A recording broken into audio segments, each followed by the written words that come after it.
Bienvenue à toi dans ce nouvel épisode du podcast Le fil de Floriane. Le podcast des âmes sensibles, à fleur de peau, à fleur des mots, à fleur de l'eau. Je suis Floriane Despilles, formatrice, thérapeute et numérologue.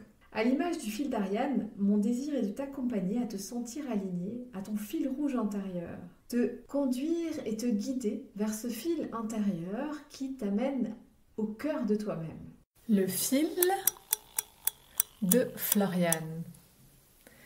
Le podcast au fil de l'eau, au fil des mots, à fleur de peau, à fleur des mots. Bonjour et bienvenue à toi dans ce nouvel épisode du podcast Le fil de Floriane. Je suis ravie de te retrouver aujourd'hui et j'avais envie d'aborder avec toi ces fameuses réactions que nous pouvons avoir en tant que hypersensibles. Ces réactions.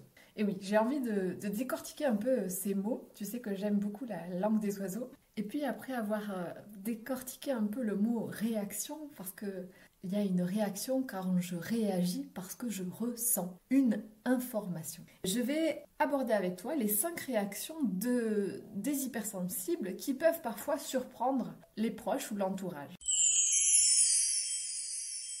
Alors, rentrons tout de suite dans le vif du sujet. C'est le cas de le dire. Quand on regarde la définition de réaction, on voit que c'est une action contraire d'une précédente action. C'est un comportement de quelqu'un en réponse à ce qui s'est produit. Je n'ai pas trouvé de définition exacte dans le dictionnaire du langue des oiseaux. Par contre, il y a réaction. Le R vient de R, l'air, le souffle, et je réagis, le réaction, à A, le feu. C'est comme si le R, l'air, souffle sur le feu pour le faire réagir. Et au milieu de ce R et de ce A, de l'air et du feu, il y a ce E, qui est l'unité. C'est l'assemblement des 3 éléments qui sont le matériel, le spirituel et le divin. Alors on pourrait interpréter qu'il y a quelque chose qui vient perturber cette unité de ces 3 éléments, le matériel, le spirituel et le divin, pour entraîner une réaction, et donc ce souffle qui attise le feu.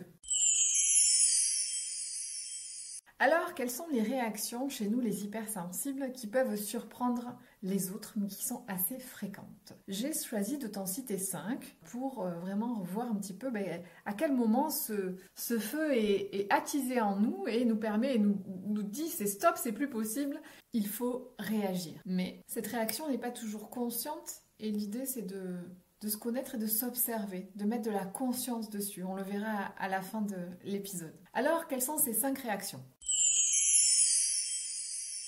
Pour commencer, la personne hypersensible ne supporte pas les situations de stress. Elle a tendance à avoir besoin de focaliser son attention sur une seule tâche à la fois, ce qui lui permet d'avoir beaucoup d'imagination et une grande créativité. En général, elle est efficace quand elle est seule, calme, tranquille. Mais elle peut perdre ses moyens quand elle est stressée. Et c'est là où la personne sensible ou hypersensible peut devenir de mauvaise humeur ou parfois irritable s'il y a trop de bruit autour ou si elle ne peut pas correctement se concentrer. Donc ça va être une des premières réactions qui la fait réagir si à l'extérieur il y a beaucoup trop de stimuli. Ensuite, la deuxième réaction que peut avoir une hypersensible, qui peut surprendre parfois son entourage, c'est qu'elle va éviter au maximum de se retrouver dans des atmosphères chaotiques. En effet, elle a du mal à supporter les moments où il y a trop de chaos, où les personnes haussent la voix, où il y a beaucoup de discorde entre les personnes, où il y a beaucoup d'énervement. Et donc, elle va vouloir se replier et parfois même, elle va réagir de manière intense parce que, quelque part, elle capte la colère et les énergies des autres et elle vient l'exprimer. Ce n'est pas toujours le cas de tous les hypersensibles. Il y en a qui vont vraiment être plus dans le retrait ou certains vont être vraiment dans l'expression et après ils se disent « mais pourquoi j'ai réagi comme ça en fait ?» C'est parce qu'ils ont ressenti tout ce qui se passait et tout cet environnement chaotique qu'il y avait autour d'eux et ils viennent l'exprimer.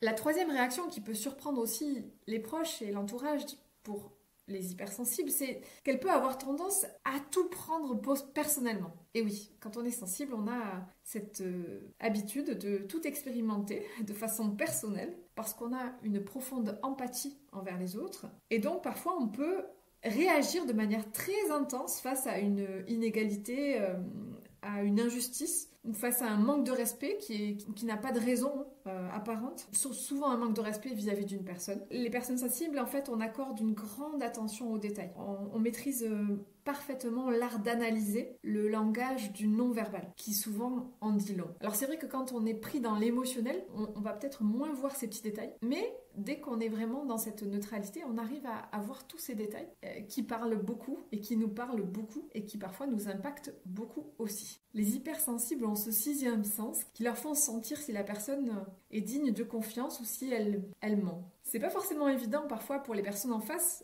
parce qu'elles sont très attentives à ces micro-expressions et elles voient en face qu'elles sont analysées, décryptées par nous, par notre côté sensible. Donc il y a des personnes qui sont à l'aise et d'autres qui ne sont pas à l'aise avec nos perceptions en tout cas. La quatrième réaction que peut avoir un hypersensible face à l'entourage qui n'est pas forcément comprise, c'est qu'elle ressente parfois le besoin de s'isoler, mais vraiment intensément. Elle peut ressentir ce besoin de manière immédiate, elle a vraiment besoin tout de suite de se retrouver seule, ce qui n'est pas forcément compris par les autres, mais ce moment de tranquillité est essentiel pour le bien-être de son mental. Et donc parfois, elle peut avoir besoin de vraiment couper le téléphone, de ne pas répondre à certains messages, ce qui n'est pas forcément compris par les autres, alors que elle ne remet pas en question la relation avec l'autre ni l'amour qu'elle porte à l'autre, c'est juste qu'elle ressent ce besoin vital de se mettre au repos dans la solitude. Et pour finir, la cinquième réaction, c'est que parfois, il est possible que les hypersensibles ne se sentent pas bien et elles se comportent complètement différemment. Elles peuvent avoir tout d'un coup un mal de ventre très intense, un mal de tête, une grande faim, une envie de dormir, et donc leur humeur va changer soudainement. Et l'entourage ne comprend pas forcément aussi cette exagération pour eux, qui considèrent comme une exagération. Sur le moment, il ne s'est rien passé de plus. Et parfois même les personnes ou l'entourage portent un jugement sur ce changement de comportement soudain. Alors qu'en fait, elle a ressenti certaines choses et ça vient s'exprimer dans son corps.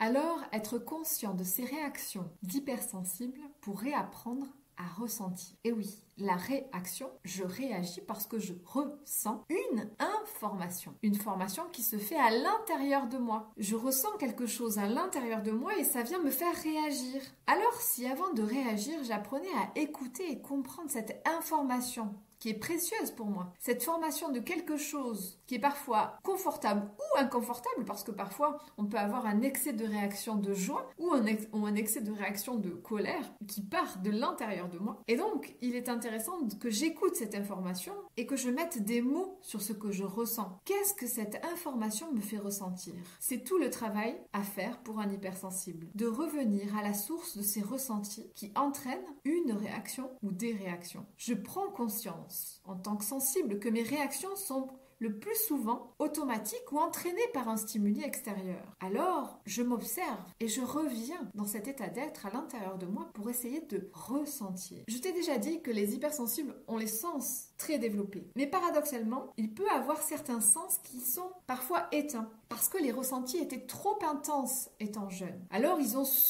se sont suradaptés, on a pu se suradapter et on a parfois surdéveloppé certains sens et certains, on les a laissés de côté. Et l'idée, c'est de réapprendre à écouter tous nos sens en tant qu'hypersensible.